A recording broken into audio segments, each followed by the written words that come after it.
Good morning. Oh, okay.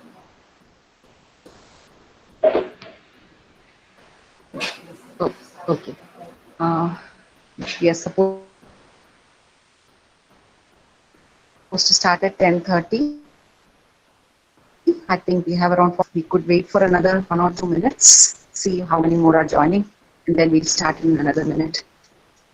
And in the meanwhile, I'll just give a small introduction. My name is Rajashri. I am the principal of ENDCI Institute of Technology. ENDCI Institute of Technology is the academic arm of CDAC Thiruvananthapuram, located in Kerala, Thiruvananthapuram. And the academic arm of CDAC has two affiliated programs, university affiliated programs, one on VLSI and embedded systems, and one in cyber forensic security. So these are full-time programs. And VLSI students, we planned this webinar series for our VLSI students and further thought of extending it to and opening it to all of you. So on behalf of ENDCI, I welcome you all to this webinar series of VLSI soft design techniques and recent trends. And today's specific topic on hardware software co-design using Xilinx Sync SoC platform. Now, I would first like to welcome Jibin George, Jibin Chaco George. He is our proud alumni and one of our proud alumni. And he is presently a research scholar, PhD, in BITS Pilani. So, Jibin Chaco has received the MTech degree from our institute, as I just mentioned. He joined BITS Pilani, KK Birla Goa campus in 2016 as a GRF. He is currently pursuing the PhD degree with BITS Pilani, KK Birla Goa campus, Zuari Nagar, India. His current research interests include FPGA-based system design, FPGA-based signal processing systems, and reconfigurable computing. So first of all, on behalf of ENDCI, I welcome Jibin to the session. Jibin, thank you so much for sparing your time, for sharing your knowledge. Thank you, ma'am. And further, I invite and welcome all the participants. I hope all of you have a very enriching and very you have a lot of points to take home from this particular session. So without a further ado, I'll take leave and I leave you with the session, and I hope you have a very enriching experience today. Thank you. Thank you, ma'am. Jivin, we can start the session now. Okay. Am I audible to everyone?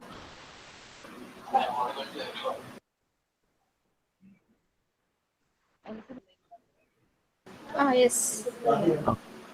Is it audible to all? You can reply it in the chat box. Okay. I want to share my screen.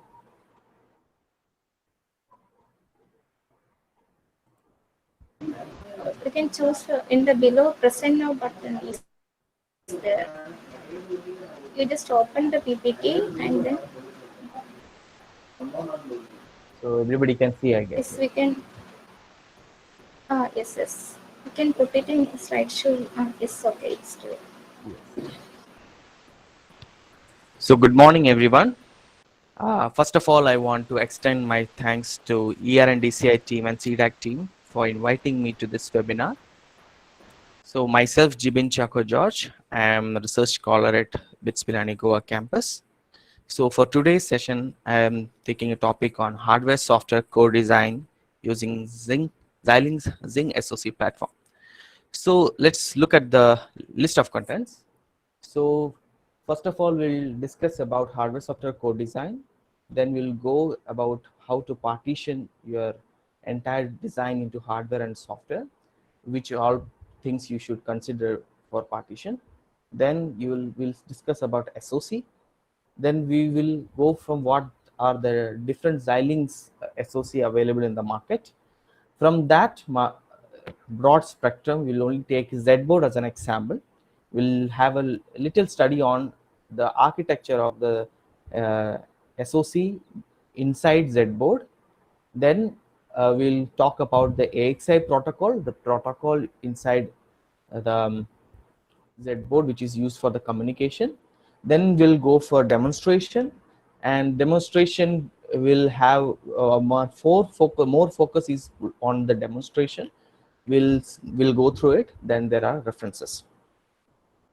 So hardware software co-design, by the definition, it is to incorporate hardware components and software components in a single design effort. So what we mean by that? So hardware, when we think of hardware as a VLSI student, the things that come into our mind is basically ASIC and FPGA based system, purely ASIC and purely FPGA based system. These are hardware design that we call about.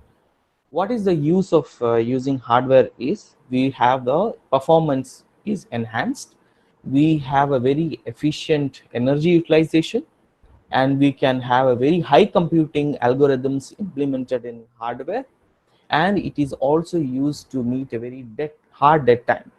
So these are the advantage of using hardware systems. But at the same time, we are restricting ourselves for the flexibility. We have to the trade-off of all these advantages is that you will have less flexibility, or if you want to change anything smaller, you have to make redesign the entire thing to implement that small change. So these are the trade-off when we talk about hardware. So when we think of software, there are many software which can be developed. For example, you can develop your software in C, MATLAB, Python, all those possibilities are there. So what is the use of going for software? That it reduces the design complexity, and it also reduces the time to market. If you have a product, if you want to push it to the market, hit the market very fast, then you will go for a software approach mostly. Then you can design the entire thing in the fixed schedule. So it also gives you the flexibility for the future updates, and future any small changes or thing doesn't need to change anything in hardware. You can just do the software upgradation is much more easy. So when we talk about this comparison, I have taken a small example of a signal normalization algorithm.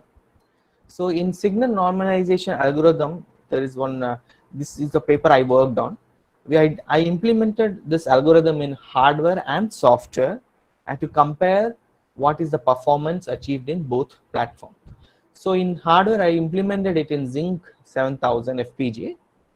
Basically, it was ZBoard. I just used the FPGA part, and I found out the execution time is 0.0107 millisecond. At the same time, when the same algorithm is implemented in MATLAB 16B software, which ran on Intel Core i7 and 32 GB RAM, in the first execution, it took around 587 milliseconds, and the second execution took 537.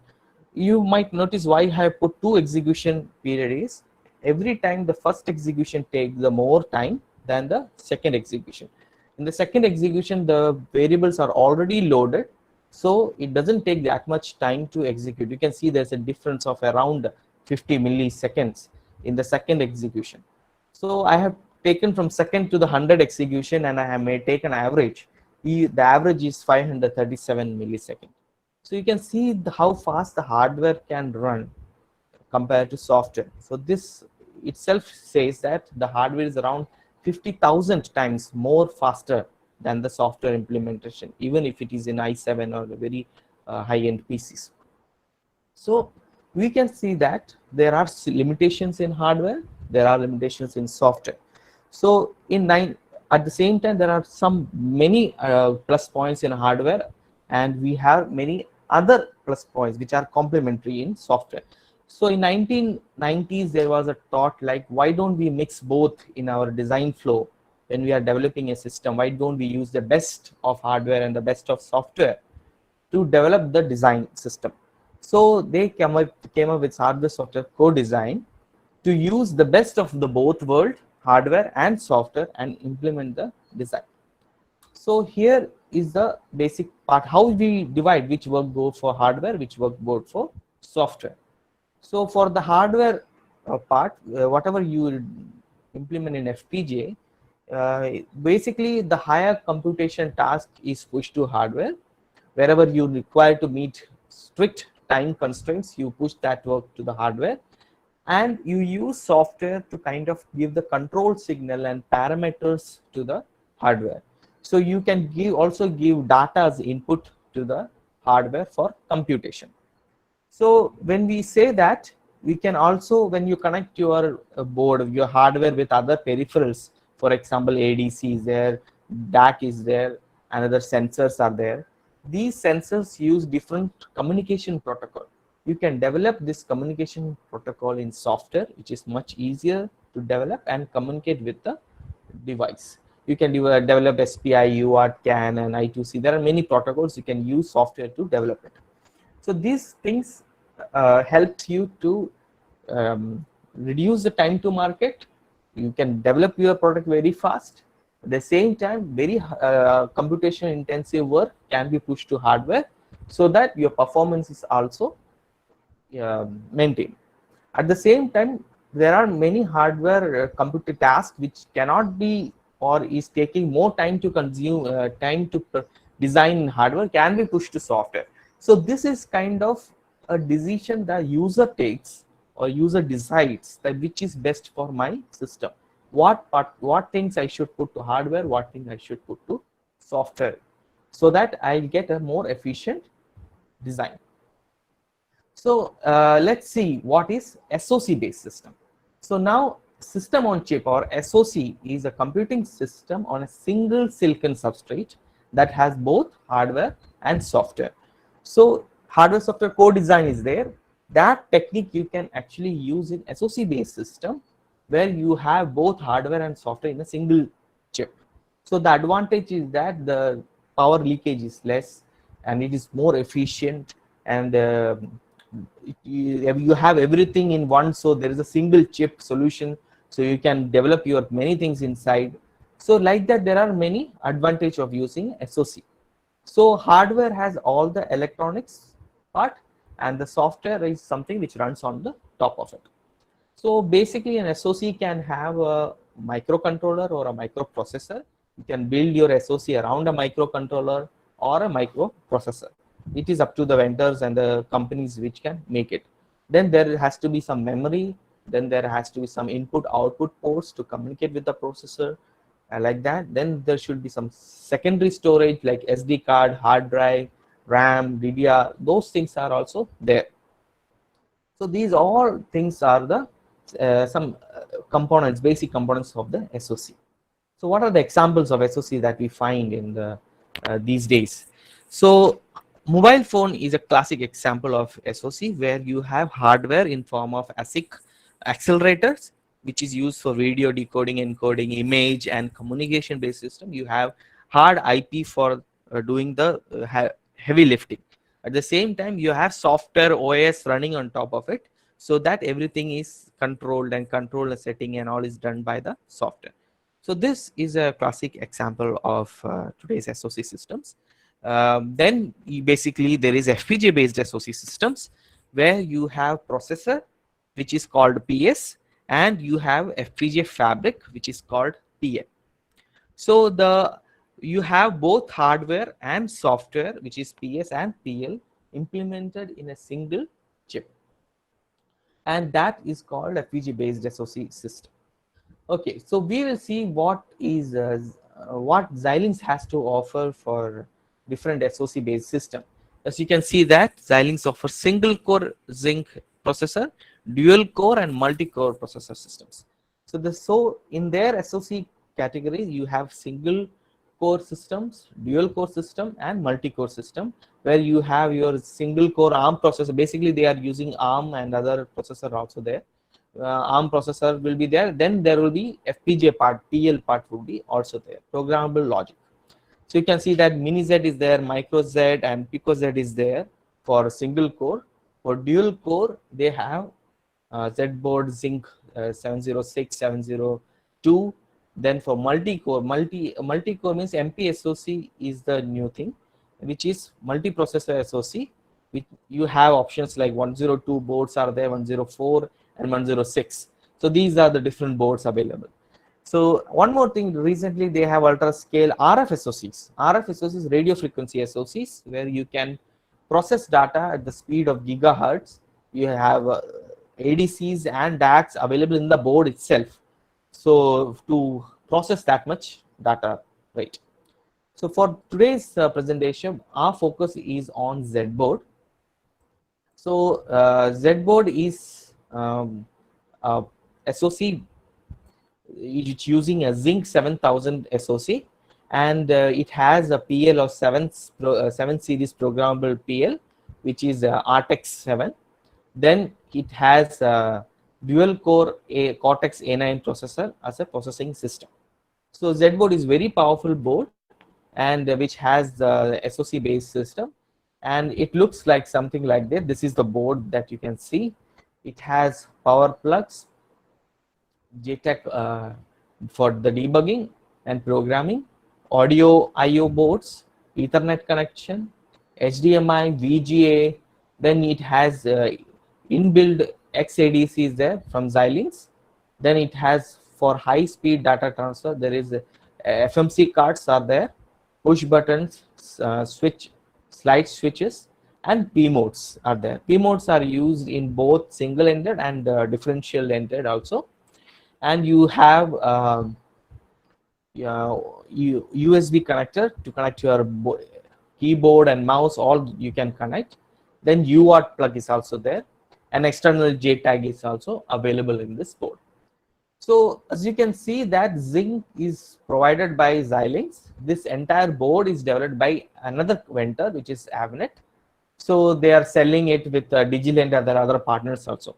So this entire board is not from Xilinx, but this particular chip, what you can see is Zinc chip, which is provided by the Xilinx, and the Avnet take that particular chip and develop this board for the academic purposes and industrial purposes as well. So you can see there is OLED display also and DDR3. There are many peripherals available in this board. So the Xilinx and Avnet has revolutionized the academics area with this board. Many people are using this board because of the advanced peripherals, and it covers almost all major things which is required for academic based purposes. So this is also used in the BITS Pilani also. I am also using this board.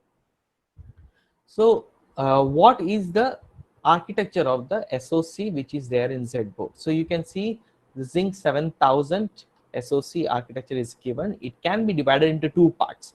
So first is the processing system, then you have a programmable logic PL. So this is a PS and this is the PL. So you have your RTX dual core RTX A9 ARM processor. Two are there. It's a dual core processor. Then you have another different processor unit is there, floating point units also there. Then there are memory cache, DMA inside this main core CPU, you can say. This is the main core of the processor. Then you can see that there are many peripherals.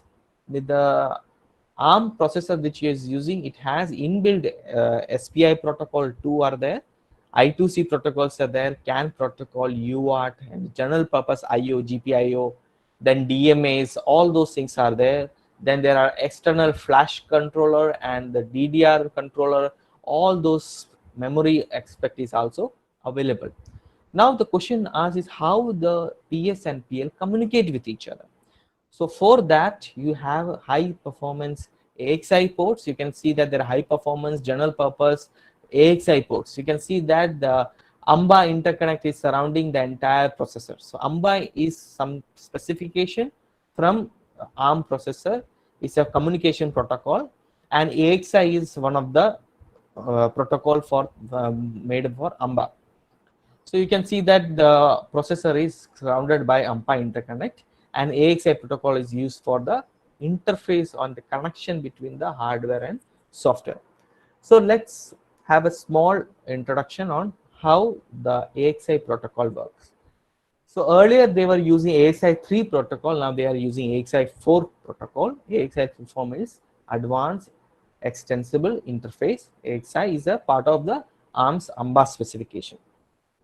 So the protocol is basically point-to-point interconnect between two particular devices. It can be one of them will be master, another would be a slave, and they will have a point-to-point communication, and this will help to avoid any bus sharing, and therefore the bandwidth of data transfer is very high, and it will give a low latency also. So, and the control signals are sent in a separate phase, and the channels, the data is sent through a different channel. So there is never a mismatch or crosstalk between the data transfer.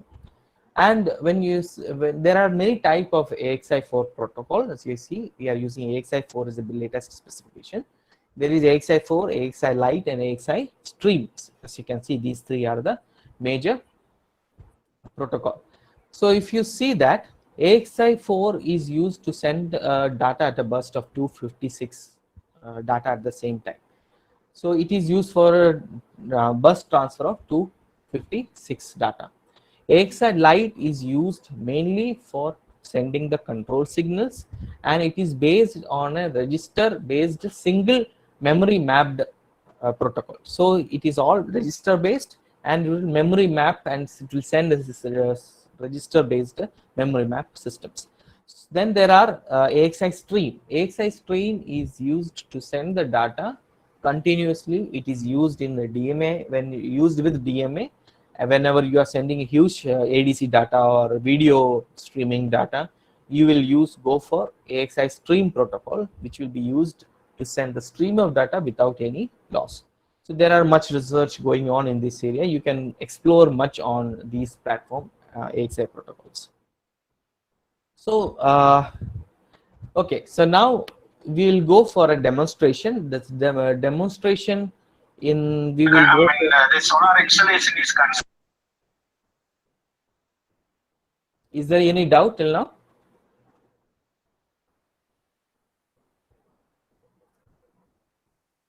Okay. So Xilinx based Vivado design flow we will go through in the demonstration. We will take a single project and we'll go through the Xilinx based we'll go through Xilinx based design flow. Then we'll have we'll invoke SOC into that design, and we will have Zinc with the block, and we'll see how the Zinc we write a software to run on the ARM processor, which will control the hardware. That we will look into. Then we'll go for a Linux powered SOC platform, and there are many options for Linux. Basically, there is Pita Linux, there is Xyli Linux. Xyli Linux is by Xylibus site. I have given the references. You can go through. I will give the slides to the ma'am, and you can go through all the references and you can check them out. Why we go from software to using writing software for ARM to Linux platform is Linux is well established in many drivers. So all the drivers which you are using in the software in the second step is already defined in Linux. It's already there. So you can write a simple program to configure the entire hardware. Drivers you need not write, just invoke the driver which is already developed by somebody, and you can use it. For example, if you want Ethernet connections and you want to enable the board with Ethernet, so you need not develop the Ethernet protocol in the software. You have to configure all those things. But if you are using SSH based Linux communication, you can just invoke that particular download that particular driver and just use the Linux based SSH protocol to connect your board with any particular remote server. So in Linux platform, it becomes more easy to work with already established platforms and softwares all there. So you can use. So Pita Linux is there, which can be bare minimum metal Linux which is there.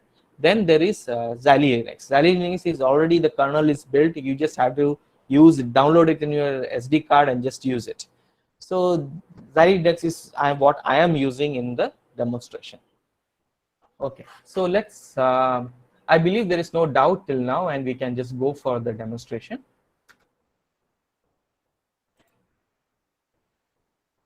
As you can see, this is Vivado 2016 version I am using. and we will just create a new folder when you create a new project. So where do we put it? So these are the demos that I tested for you.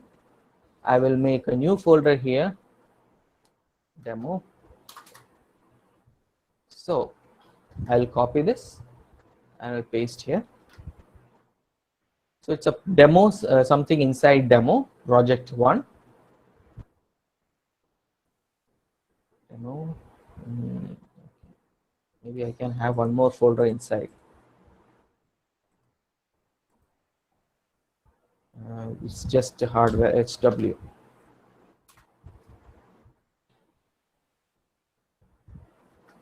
So if you have any doubt, you can stop me anytime during the demo process. If I'm going too fast, you can just stop me. So you can observe that there is no space in the path of the project location. This is very important, that you don't have any space in the path, because it will give error in the future. When you compile and do the bitstream, it will give you the error. So you have to make sure that you click on this particular option and go ahead. Next, you'll click on this RTL project, go next. See, now you have to select the board. Which board you can select? So there is two way. Either you can go by part wise, or you can directly select the board.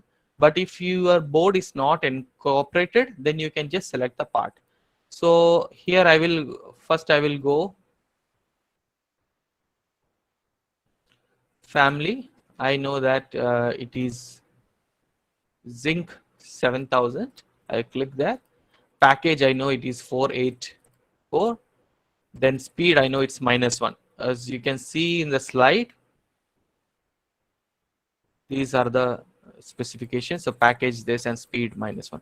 So this is not minus, this is just 1. This is the speed of the FPGA which is used. -1, -2, -3, like that it is. -1, -2, -3. 3 is the highest speed. Okay. So I can directly select this, or I can go to the board and select Z board, which is there in the options.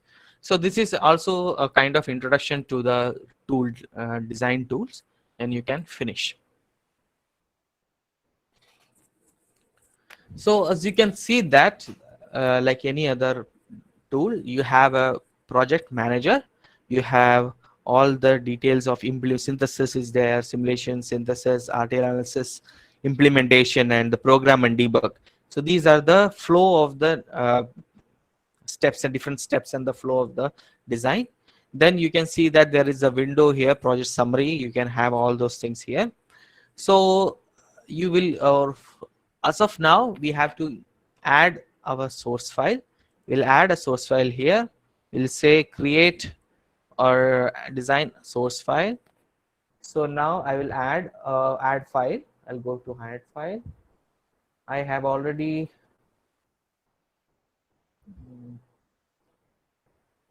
I have to select, one second, demo, LED blinking. I'll click on finish. As you can see that LED blinking is already here. So this is a simple project. As you can see, there's a clock.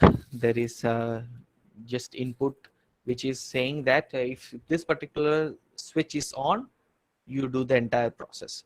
So here what I'm doing, I'm simply instantiating a counter which will count from 0 to this particular value.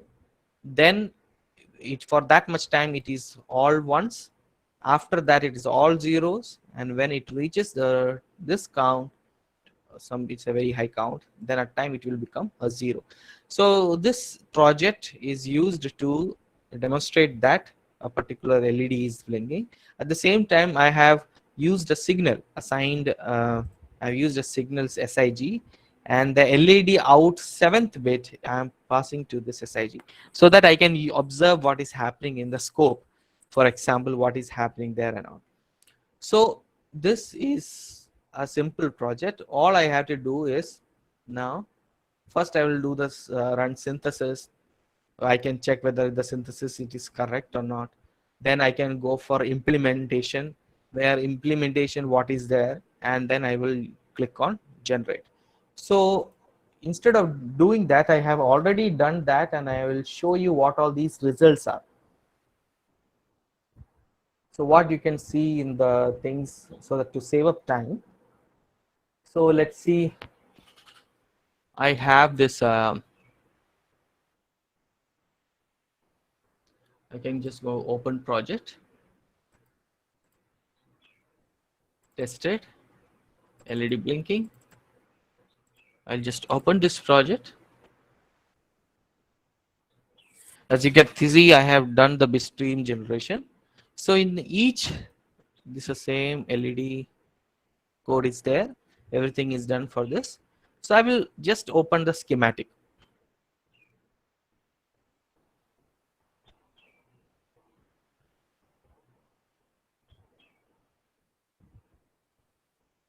So you can see that this is the input for the system. You have a clock, then you have a blink on. This is a switch I have connected into a switch. So these things are coming from the external pad. The FPGA pads are there. Then it is going inside and it is doing the counter. You can see the counter registers are there. The counting process happens, and the output is connected in this area, where you can see that there is a LED out, 8-bit LED out. Then there is a signal SIG. So this signal is the 7th bit of this, which I am connected to the signal SIG, just to see that what is happening in the scope. So this entire project is there. Now I will open the implementation of design. So now this is the entire Zinc SoC layout which is there. So you can see that this, we are not using any processor as of now. So this is completely not enlightened. At the same time, you can see that this portion of the FPGA, the SoC, is enlightened. So if you can see here, you can see this is a clock region, something is there. These are the LUTs and all the things which are there, muxes, everything is there. See, count register, all those things are here. So this entire logic what we designed is implemented in FPGA using different LUTs and logic units. Everything is there, and you can see these are the FPGA LED out. So this is at the border of the FPGA. So this is how I am going to blink the LED using a particular software. So these pads are used to the IO input output pads are used to enable the SoC LED of the SoC. Like that, you can see that here it's a Y11 signal, SIG signal is here.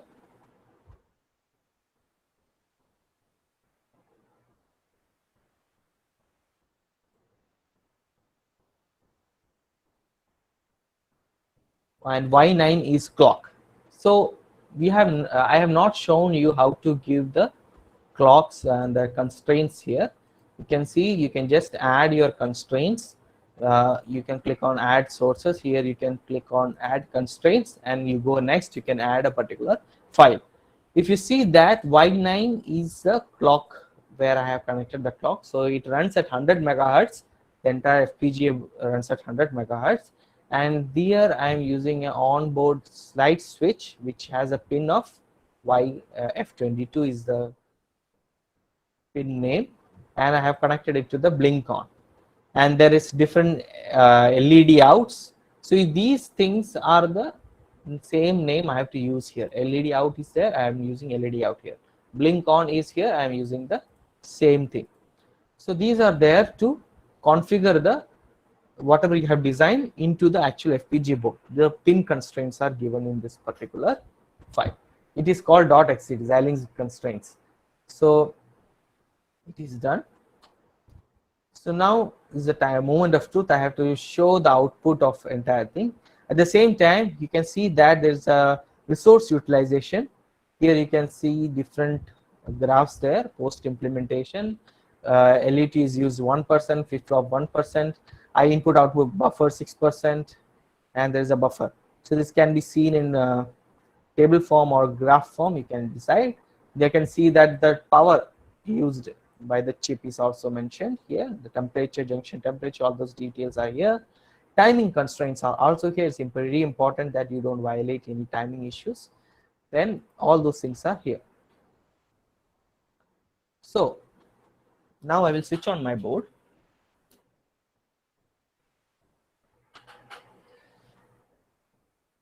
So open hardware manager. I will just click on here, open target, auto connect.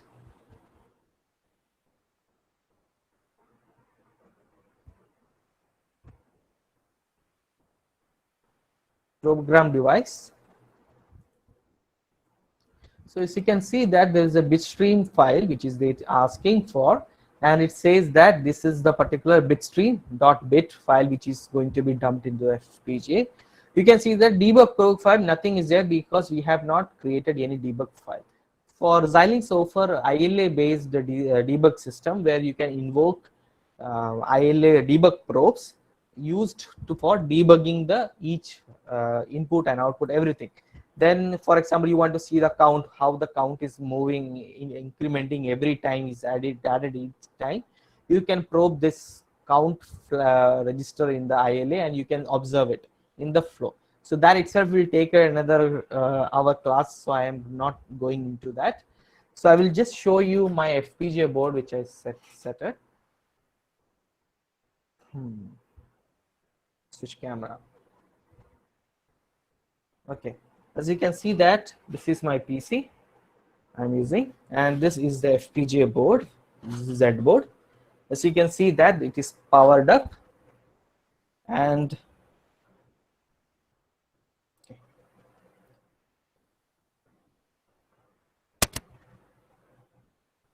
so this is switched on. You can see that this is the power light which indicate that the power is there.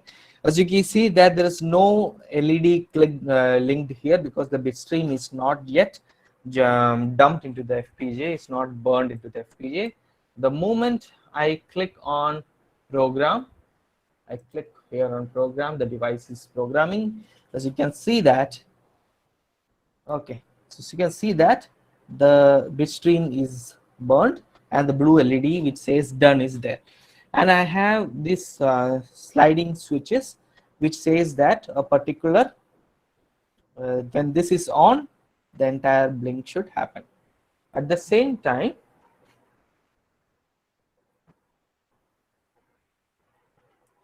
you can see the scope here. Here you can see that this last bit of the LED is connected to a signal, and this signal I am using to probe. So all the signal is there, the particular ones and downs, you can see that it is also coming in the scope. So the scope is connected to one of the probes here, and I'm trying to show the scope here. So this is the basic FPGA based in the Vivado flow. So I hope you have understood that. The process, if you go through it, it will be simple. So you can see that the blink, whenever I'm switching it on, the entire the process will the LED will start glowing. So this is just a demonstration of hardware, how the hardware will work. Now this is purely FPGA based system. There is no software or no SoC here. There is so how to invoke the software into this, so that we have to look. So let's see. I will close this now.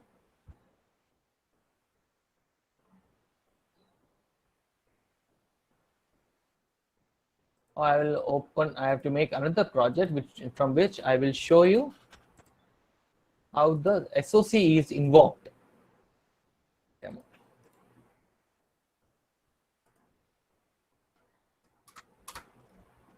So the process is similar.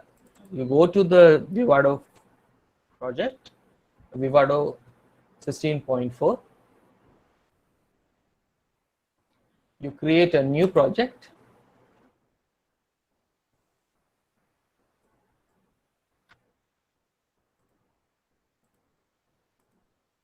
You select the board, which is Z board in our case, and you, yeah. So earlier we added our sources here. So right now we'll create a block design. So in block design, we'll add the zinc processor.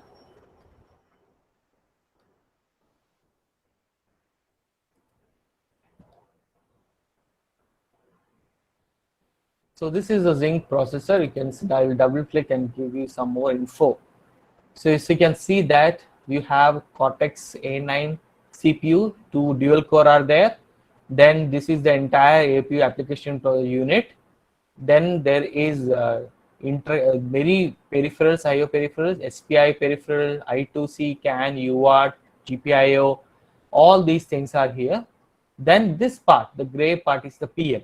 So you can see that there are XADC is inside the PL, it's a hard IP, and there is high performance AXI communication happening here. There are many things in the PL side to communicate with the PS. So the clocking, this is the PL clock is there. Right now it is 50, you can make it 100. Okay, so all those things are there in this project. So I click on this, okay. So now I will add GPIO. GPIO is used basically for general purpose input output. So you have a particular PL or communication, you have to do this. AXI protocol is one-side communication, and this you can connect to particular probe, particular hardware or anything. For example, this is a custom. If you do it custom, you can have it buttons, LED, and the switch. Since the entire project is focused on Z board, this software knows that it has 8 switches, 8 LEDs, and 5 buttons. So else, if you don't want any of this, you can just click on customs and use it. At the same time here, in GPIO, you can say all input or all output. So in this our case, we want all outputs, and we want 8-bit, and that's it. So we don't want dual channel, else we can click on here, which will enable our second channel as well. So as you can see, it is configured.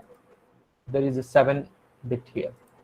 So now what else to be added? We have to add our hard IP, our blinking LED blinking soft code also you have to add here. So let me check where is that.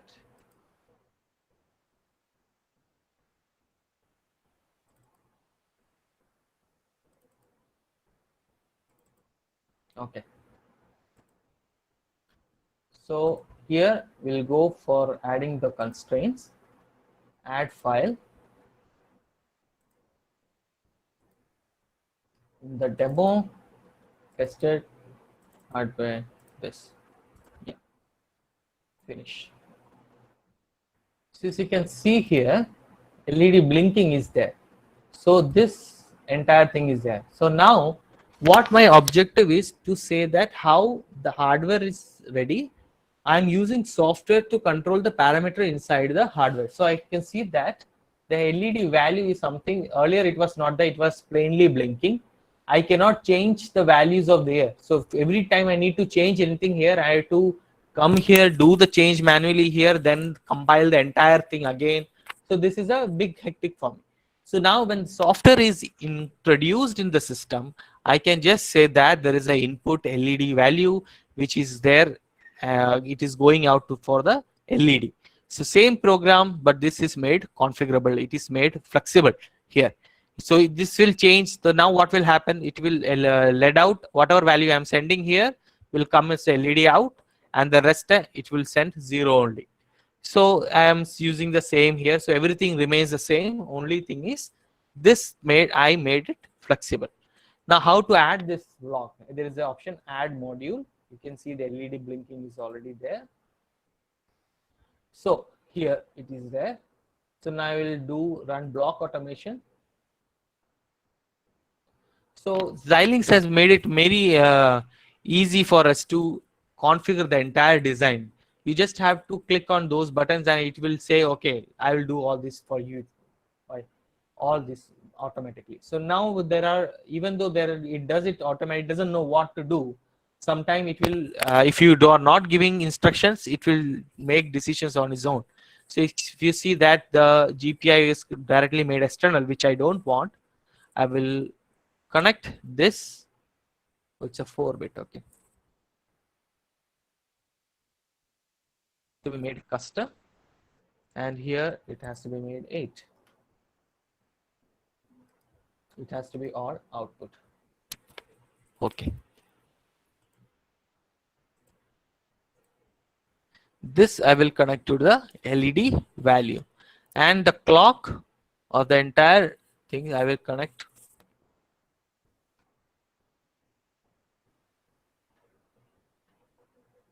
Clock I will connect to this clock provided by the processor. Then what I will do, I will click on the blink on, make external. So this is coming from the slide switches. This I will make external, and this also I will make external. So you know I still have to give the constraint file for all this. So I will show you that. Now this entire project is ready. I have to click save. I have to see whether any violation is there. So validate the design. I will see the validation successful. There is no error. So okay. Now you can see that. Let us save this. This design has to be create HDL wrapper. You have to design create. Now the wrapper has to be the top module of the entire system. So if you go to the wrapper, it will write everything, saying that all the connections, it will do everything of its own. If you design, these are the design things. All inside of this there is a blink, and this is the peripheral. All those things are here. Let me talk about this is the AXI. This is a processor reset system, and this is the AXI interconnect is there. So what AXI interconnect does is these are all the slaves and masters, and there is out. So these many things can be connected. There is one GPIO connected. You have a GPIO which is connected in this particular. So GPIO is connected via this, and from here it is connected to this particular processor as well. So processor will take care of all the communication via this. So I have already done the particular demo. So software, okay, tested. So this is the software. I'll just open that.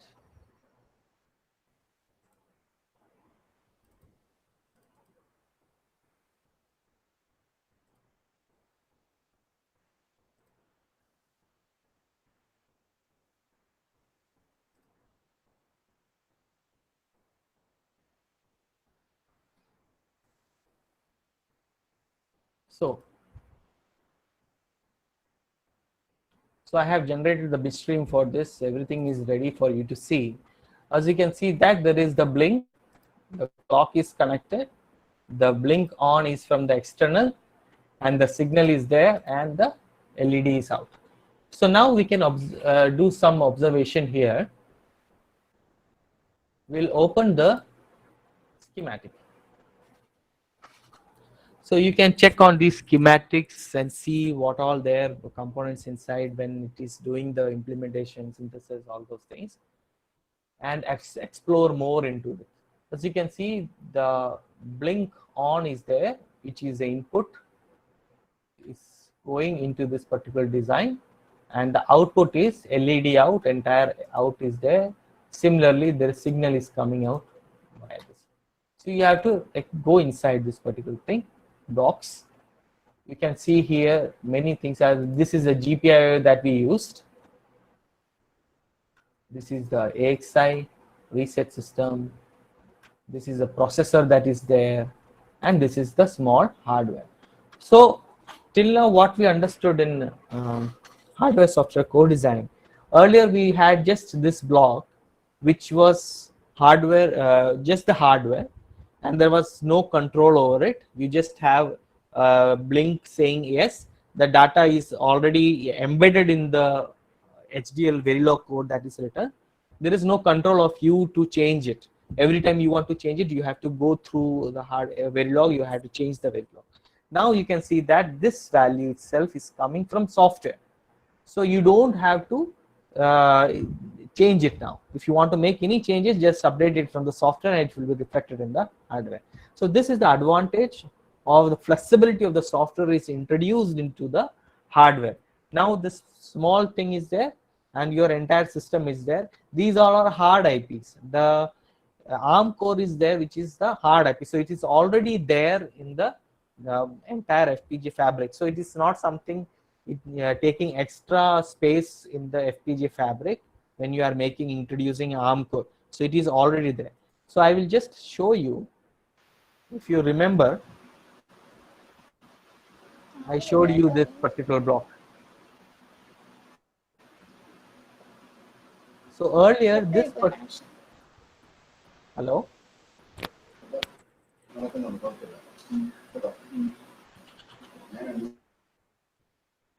Okay. So you can see that this particular portion is completely dedicated for the Zinc ARM processor. So if you zoom in here, I'll make it just bigger. You can see that this is processor. Design 1 processing system. So these are just dedicated processing system, and these are the peripherals and the other LUTs and the connections that we have used to enable the processor and the processors communicating through these LUTs and everything. So these, you can see that these LUTs close to processor is also lit up. So the Xilinx is using these many LUTs and see different logic blocks to enable to implement the project. As you can see that earlier also we saw there are LEDs in this patches, and now also it is in this patch only. There is something here, LEDs out in or is still here. So you can see this is not a very complex project. It's a very simple project to start with. So not many places would be occupied. So you can see this entire SoC chip, you have enabled the ARM processor as well as the PL. PL is the fabric of the processor, FPG. This entire thing is there. So now let's run this. So you have to export the hardware to click on it and export. Yes. And lodge the SDK. So now SDK is used to write the C program which will finally dump the data or whatever LED value you want to dump into the hardware. So you have to launch this. Okay.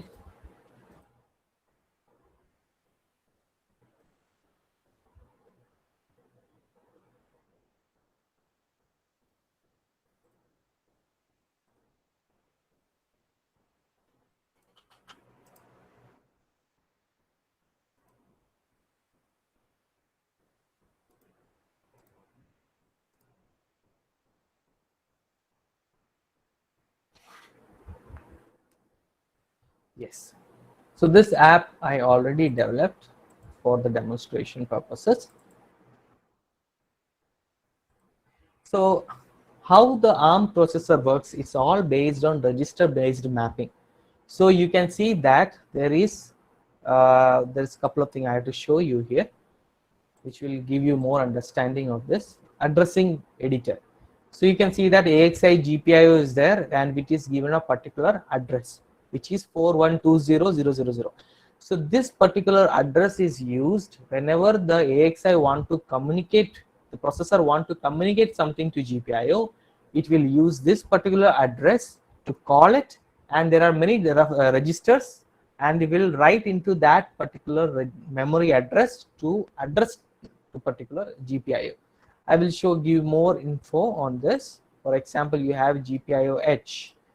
So you can see that these are the code for the GPIO.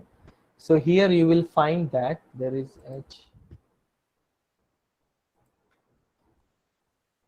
See. So you saw the basic address. Now if you can see that the GPIO data offset is, if you want to write to do this application, you have to write to this particular address. If you want to use the IO directions of the register of the first channel, you have to write to this address. So it is base address plus offset address, and you have to write into the base plus offset, and you can write particular function directly. For example, you want to write to the offset of this data of the second channel. We are not enabled the second channel, but if you want to write to the second channel, you will take the base address and you will write this add this offset, and you will be able to access this particular register. So this is how the entire ARM processor runs and works. If you can see, these are the different peripherals which are there. Here, the top itself, we can find the GPIO and the different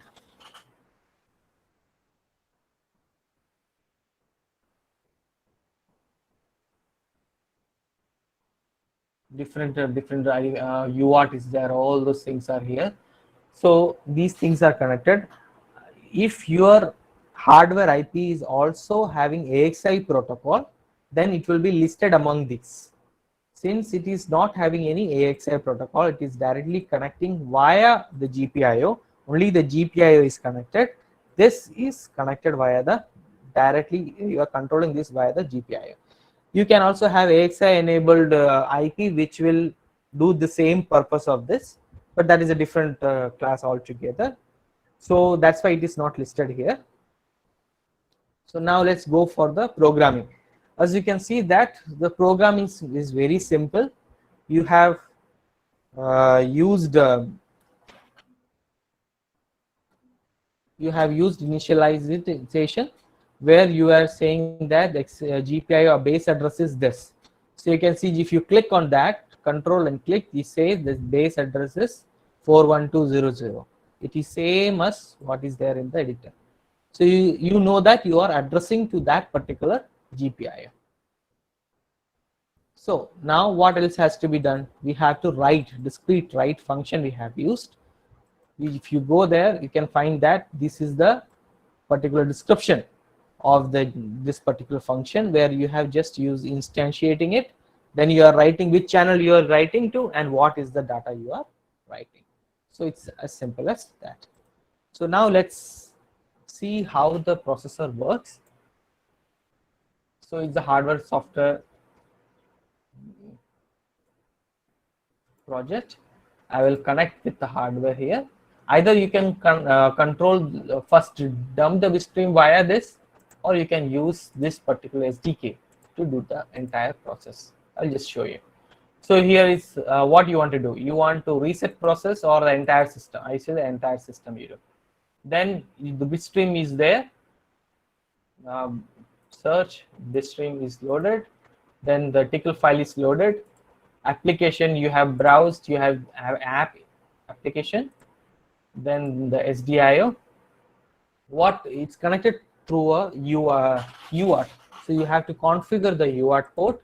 You have to say which port is it connected to. It's 10 and the baud rate of the UART. Then click on apply, then you have to do this run. So while running, I will switch the board camera and will show you the output. So as you can see that this was old, which was still running. So I will just switch it off so that you know that it is not something I'm doing something new. I'll run here.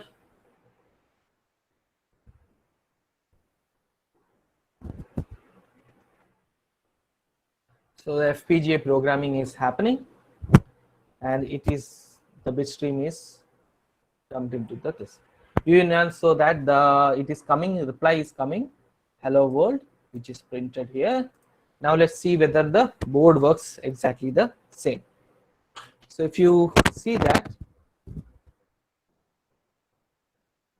When I press this particular thing, switch, it blinks, and now this is controlled by the software.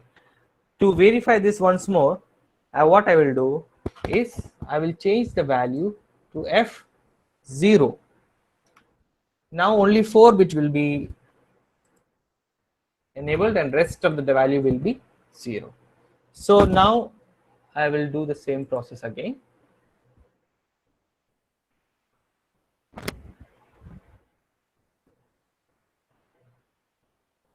This is programming the FPGA again, and when I click on this, yes, you can see only 4-bit LED is blinking, rest is not blinking. So this is the configuration, this is the particular flexibility that you have. And also, if you can see, the particular scope is giving the output of the signal which is there.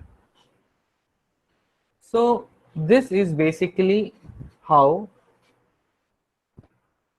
the processor works, and this is how the entire code is written. So see, just one line of code saying, 2 line of code saying that now you write the particular value.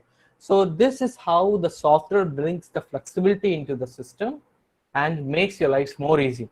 When this is a very small example, at the same time you can go into a bigger project when there are multiple things which has to be changed. You can just change it via this software. Now if you want to go, say that I don't want to work in SDK, I want to work with the Linux, which will have more components, all those things. So let's have a small info on how you can go about with Linux. So what basically you have to do is you have to use some kind of SD card which is there. There is SD card slot in the Z board, you can plug it in, and I will switch off the board as of now.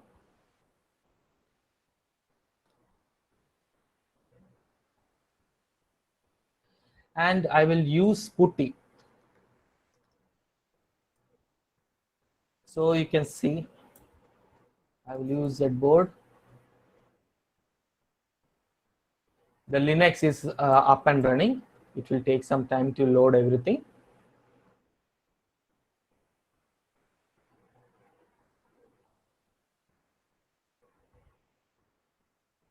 So this is something which is running Xylibus.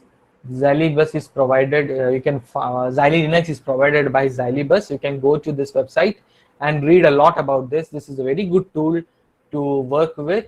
It has many platforms. Xilinx Zinc is there for all the FPGA boards, and it also supports Altera. There are many support from this group. So this helps you to directly get jump start to a project. It works just simply as a particular any of the Linux thing. You can download your entire code on this. I have worked on Linux, this Xylibus for a long time now. So now let's see how this works. In either you can store your bit stream in the SD card, or you can dump from this particular project which we are using, SoC LED hardware software co-design.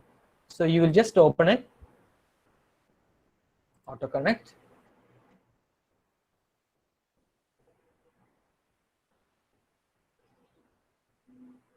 Program FPGA.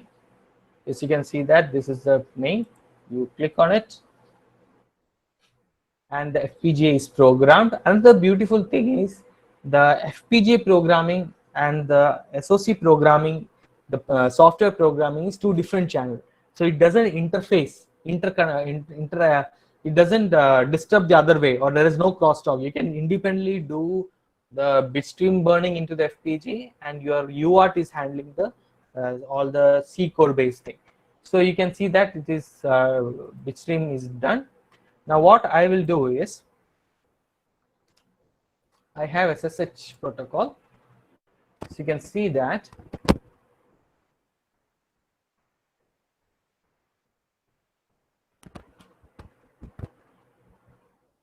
the bitstream is burned. I am connecting my PC to the board. You can see the Ethernet connection is already there. So how would I know? I will just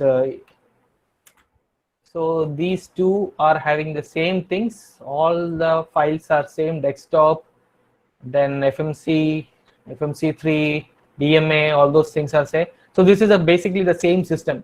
You are accessing it via the UART and you are accessing it via the Ethernet connectivity. So if you can see that the Ethernet connectivity in Linux is made much easier because of it. So what I will do is, I have written a code, I will upload it in here.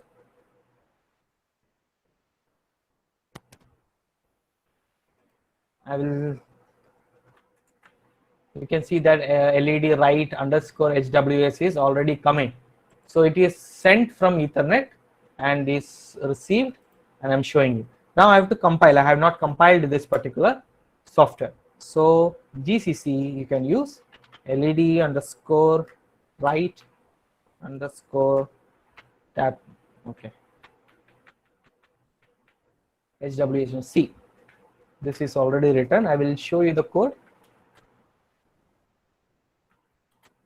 Minus O, let's say just LED, and okay.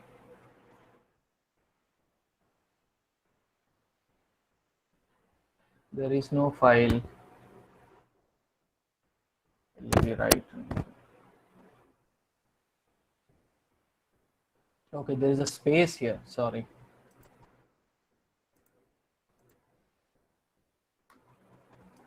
Okay. So I will just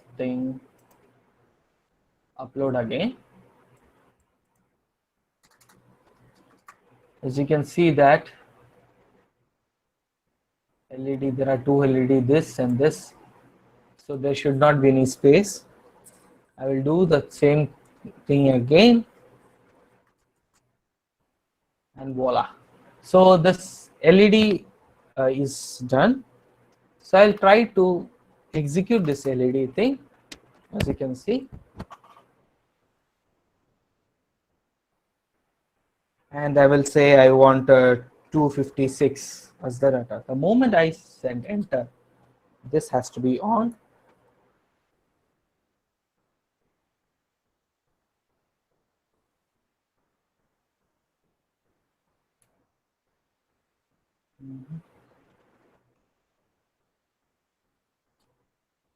Okay. When I said 255. So you can see that the entire LED is blinking. So this is a simple project of same what I developed in software. I have implemented in this 10, if you say Linux as well. So you can see that what is the extent in which you can develop different same thing in different platforms, and what is the different flexibility that you can gain. So I will just show you this particular code I have written in the Sublime itself. I will show you. As you can see that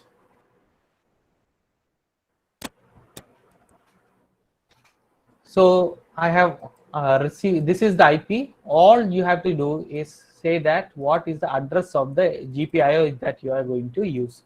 So you say that you are using this particular GPIO, address is this much, which is same as in the hardware. As you have seen in the hardware also, this is the same address. You have to point to the same address. Then you are receiving the input from the exterior, from the terminal you are receiving the value. Here you are using, this is common for all the memory mapped communication.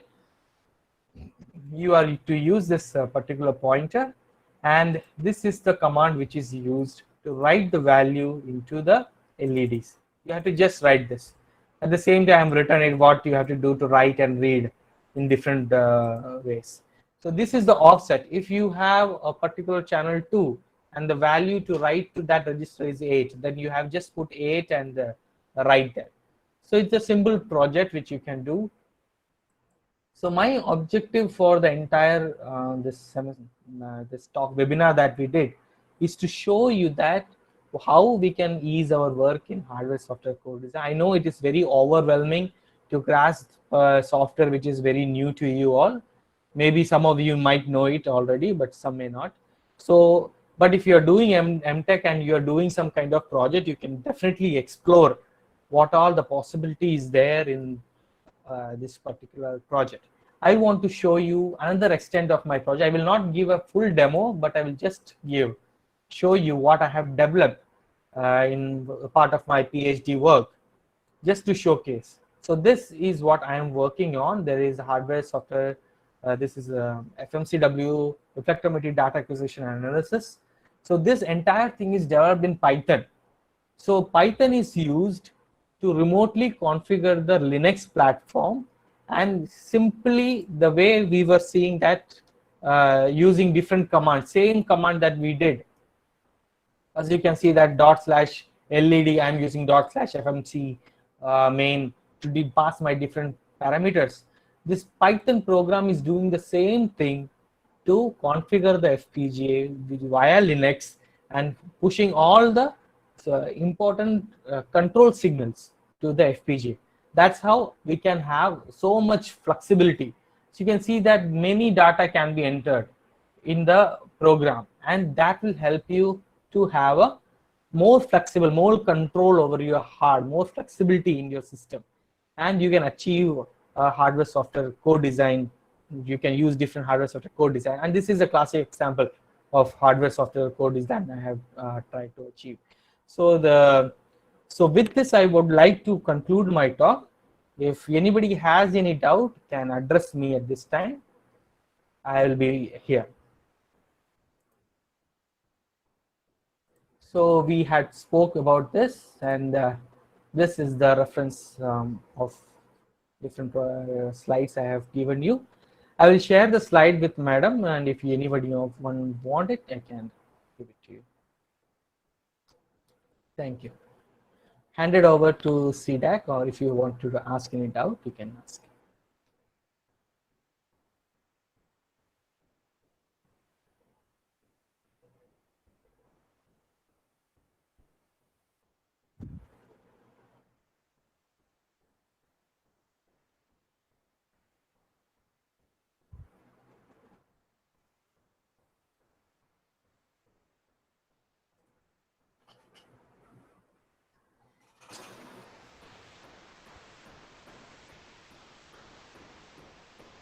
Hello?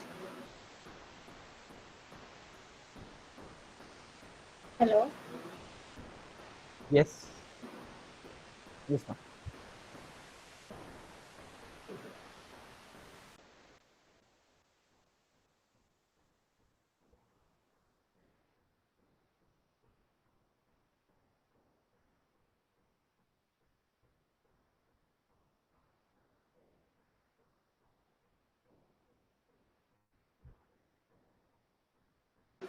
Hello? If the participants has any doubts, you can ask.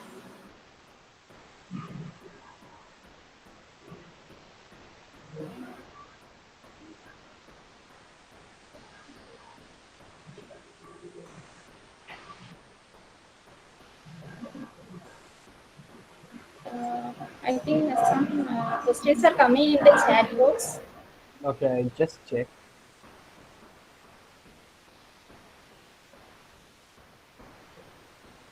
Yes, there is a question which says that is any thumb rule is there to say what you want to put in hardware and what you want to put in software.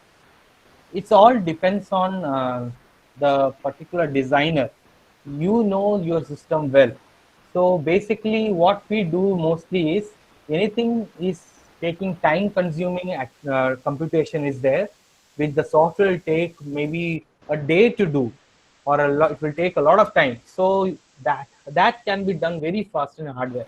So you can increase the clocking of this hardware and you make your system very fast. So that decision you can make. You can give input signals from the software. You can use ARM processor or Linux to just pass the input. The hardware will take that input and process it in no time. It will do it very fast according to the design. Of course, it's all subjective to what design you are making. So mostly what we do is any computing intensive work is there, we'll push it to the hardware, we'll let the FPGA do it. So the FPGA will have dedicated blocks to accelerate that activity. For example, you have all kind of audio, video decoder. So it will take a lot of time if you have to implement that in software. That's why we push it into the hardware. The hardware will take care of it, and the software will route the data. We can use to connect the data, control signals, all those things is sent by the software, and the hardware do the heavy lifting.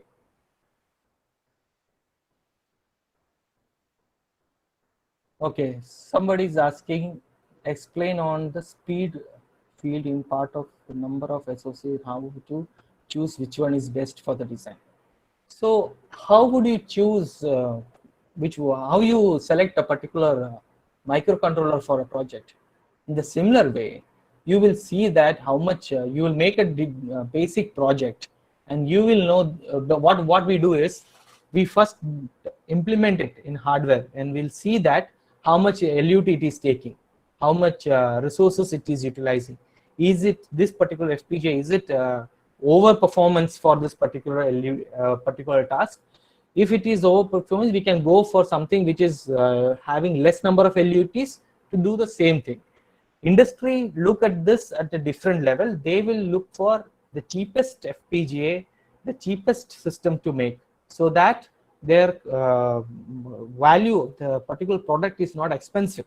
So they have to think of the cost as well. So they will look into how many resource utilization is there in a particular implementation, a particular design.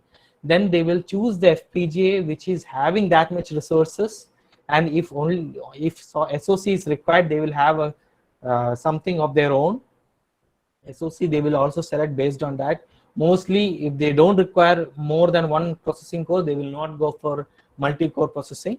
They will have only one particular chip. At the end, what they will also think is, let me make, if I'm making 10,000 of this kind of product, let me have everything in one single chip and make an ASIC out of it, where there also a processor is there, and also some of the peripherals which I need.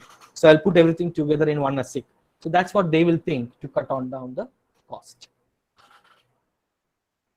Okay. So any other questions?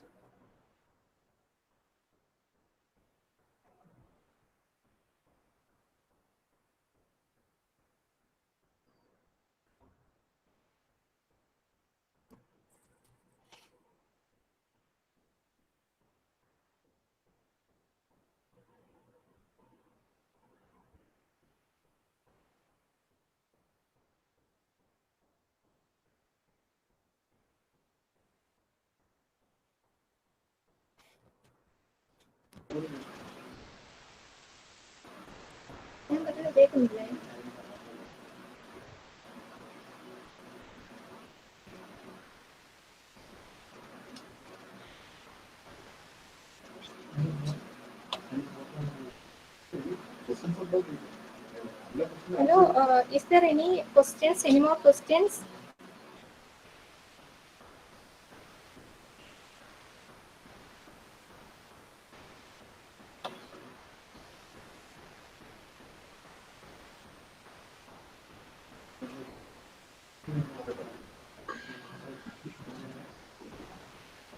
You can of course read about more of such devices, how these all things are happening. You can read on the papers. There are many papers also.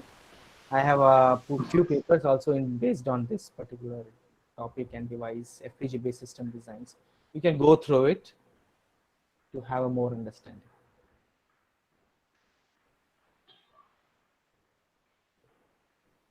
Given cover here, I think more questions are coming actually. What? More questions are coming, Jivan. Okay. Yeah.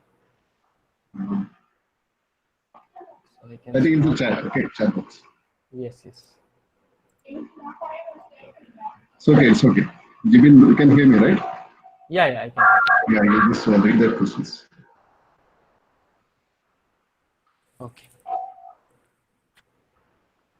Okay. If the code for the counter.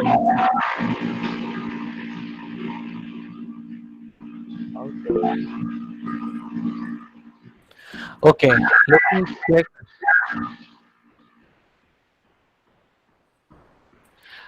Suggest a board for the startup. Cost friendly. If you think there is a board which is pink, Zybo Pico, if you can see the slides, these single core FPGA boards are there. There are Mini Z, Micro Z, Pico Z.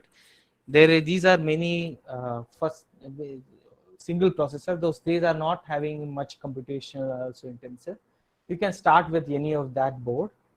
I say FPGA Z board actually is expensive. It is around 40,000 rupees. Z board itself, but it is it's adequate for MTech student for the entire project and everything. So, but for personal use, if you can go to Digilent site and see what all FPGA boards are available there, you can buy any one of them. Based on, you can compare it, and I'm not sure which one is the cost effectively. It's all up to you, but you can go through the Digilent site to check out on that. And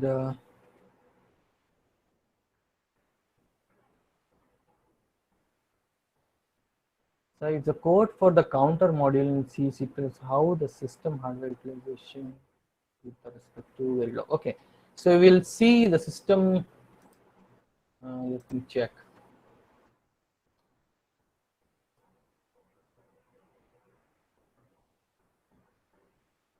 See, let me share my screen with you again.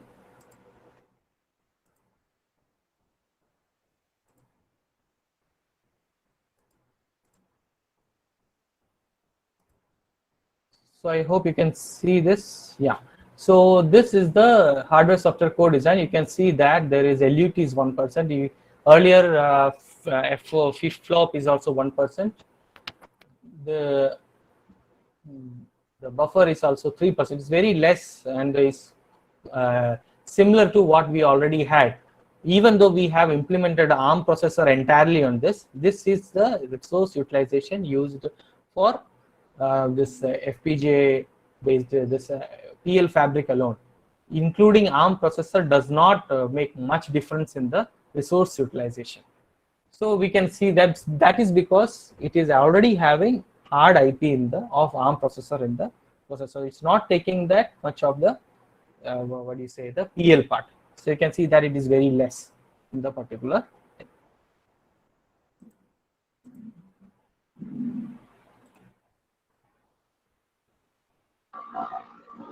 Yeah. Any more questions you can ask?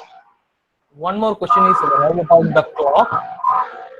Clock is given by the processor. So when you are using a processor, the processor having clock can give clock to the other systems, PL also. So if you double click on it, you can see that there is clock configuration. The PL fabric, you can see that it is particular clock 0, and the clock 0 is enabled here. So this clock 0 is running at 100 megahertz. So this can be changed till 250. You can run your PL at the frequency of 250. You can go up to 250. This entire, you can change that and process it. The ARM core is running at 600 megahertz. So it's running very fast. I think I can show that somewhere it was there. So you can see that the CPU is running at 666 megahertz, and all those things are defined here. DDR is running at this speed. So these are the clock configuration for this. So when you are using a ARM processor, you want to decrease or increase the clock, you just have to say from the clock, processor will give the clock and it will distribute it through all the peripherals. But if you don't have a processor, you have to give it the constraint what clock you want to use for this particular process to work. And if you want to reduce the clock, by default it will always run on 100 megahertz. If you want to reduce it, you can use Clock Wizard, which is there to as kind of a PLL, which will reduce the clock or increase the clock based upon your requirement. Thank you. So if there are no questions, we'll wind up the session. On my behalf, on the behalf of the faculties and students of ER&DC IIT, I wish to thank Jibin for taking out his time to spend with us and give us his, valuable insights into SOC design. So it was really a valuable session, and we hope that all of you have enjoyed this lecture. And we hope that we could have more participation from Jibin again later on in future. You're always welcome to come back to your college once in a while and interact with us. Okay. And many of you might have more questions. You can contact Jibin, I think, so, right? Yeah, sure. I think all of you can do that, or you can do it through us. It's not an issue, and you can give your feedback also through mail. Okay. Thank you, Jibin. Thank you for your valuable insights into SOC design. Thank you. Thank you, Kadri, for inviting me.